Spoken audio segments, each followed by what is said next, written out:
So, yun mga kabayat, samahan niyo ako, meron akong dalang pagkain. So, hahatiran ko ng pagkain yung misis ko sa kanyang trabaho. Ipapakita ko din sa inyo dito kung saan nagtatrabaho yung misis ko at kung gaano ba kalayo yung trabaho niya. Pero lalakarin lang natin mga kabayan para makita nyo dito yung madadaanan niya bago niya marating yung kanyang tinatrabahoan. So, nandito po ako sa aming bahay. So, ito po yung pintuan ng bahay namin.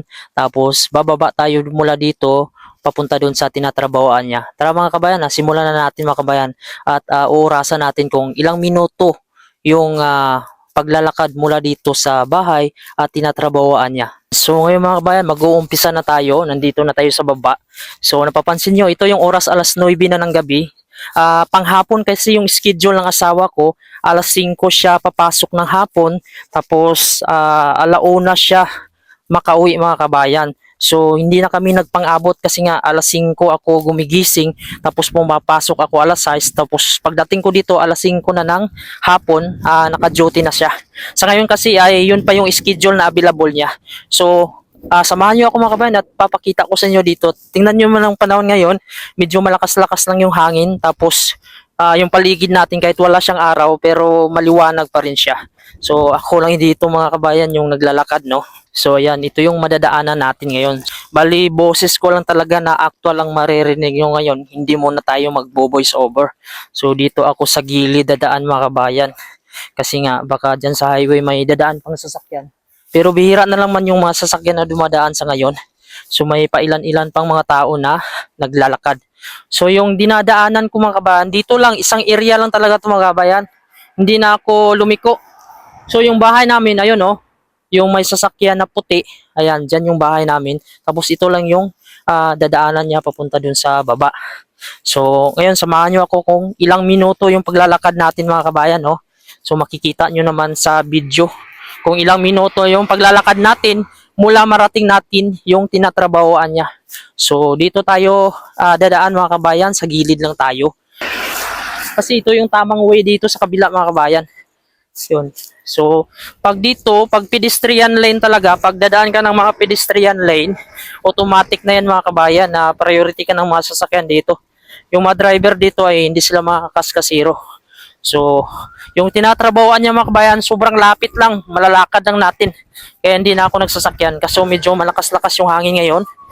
Tsaka wala masyadong taong naglalakad. So, ako lang dito kasi medyo masakit yung hangin.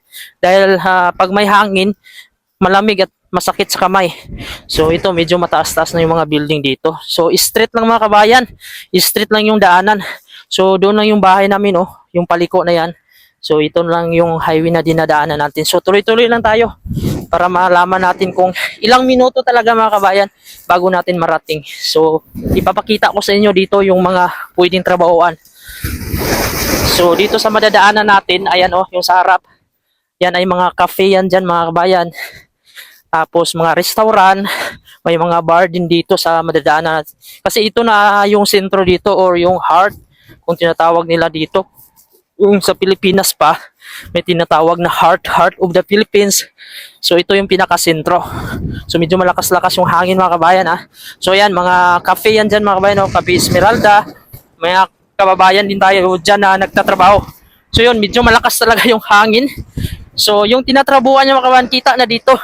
Ayan o, yung may hotel na yan, Hotel Hans Igigi ang tawag dyan. Sa baba niyan may Aikiki. So, malaking company yan dito, marami siyang hawak. Hindi lang sa Aikiki, kundi marami siyang mga pangalan. Kung sa atin pa, ay parang Save More siya mga kabayan. Ayan yung Save More, so yung sa SM. Minimart lang siya mga kabayan. So, yan, sa baba ng Hotel Hans Igigi, dyan tayo papasok. So, dito may kinukonstruct pa dito. So, wala na kasing mga snow. Kaya pag ganito ay madalas talaga sila nagtatrabaho sa mga ganitong hukay-hukay. So ito naman, ibang company din yung Broxini na yan, kakumpetensya yan sila. Pero maraming hawak ito mga kabayan, itong Aikiki. So isa ito sa pinakamura na bilihan dito. So dyan na mga kabayan, sa baba ng hotel na yan, pero hindi siya sa hotel nagtatrabaho ha, iba yung hotel sa taas. So yung Aikiki na yan, yan yung tinatrabahoan niya. So bali dyan, nakapwesto mga kabayan yung aking asawa dyan sa nagtatrabaho. So dito tayo dadaan sa may traffic light. So medyo may tao-tao na dito konti, no? Ayan, so diyan sa harap. So wag lang natin putulin yung video para naman ay hindi maputol mga kabayan, no? Kung ilang minuto yung paglalakad natin. So medyo malapit lang. Sa tingin ko nasa 5 minutes lang mga kabayan yung paglalakad mo. Kung mabilis nga 4 minutes lang. So medyo malapit lang talaga. So ayan, scroll yan mga kabayan kasi hindi pa nag-open. So dito tayo sa magpindot tayo dito. Yan. So yan na yan, yung harap na yan, yung Akiki. Diyan nagtatrabaho yung asawa ko. So papasok tayo dyan. Ihahatid ko tong baon niya. So antayin muna natin na mag-green to kasi ako to dito. May traffic light to dito. Ayan. So ito lang yung paligid. Sobrang lakas lang ng hangin dito. So antayin muna tayo na mag-green bago tayo tatawid. So yan. Tara. Diretso tayo. So ito na yung entrance mga kabayan, no? So puputulin ko muna yung video. Mamaya magbibideo tayo sa harap. Ayan, dito na tayo sa loob mga kabayan, no? So ito pala yung grocery store natin na trabaho niya dito. Ayan. Ayan. So medyo hindi naman siya kalakihan. Ayan, so hanggang dun sa dulo. So ayan, ito yung trabaho niya dito. So minsan nagka-cashier daw siya, minsan nag-arrange siya dito ng mga display. Ayan, so mga stock siya. So ayan, ito lang yun mga kabayan. So ito yung pinakamura dito na bilihan ng mga pagkain. Ayan. So ito lang yung loob dito.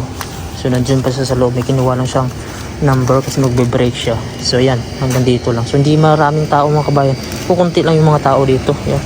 Kasi gabi na kasi dito. Ngayon mga kabayan ay pabalik na tayo doon sa bahay. So inurasan ko siya, nasa 5 minutes lang siya mga kabayan. No? Kung mabilis ka mga 4 minutes, so sobrang lapit lang ng tinatrabahoan nyo. Yun, sa taas hotel yan mga kabayan. Ayan. Bali sa baba yung pwesto nila, yun yung grocery store sa baba.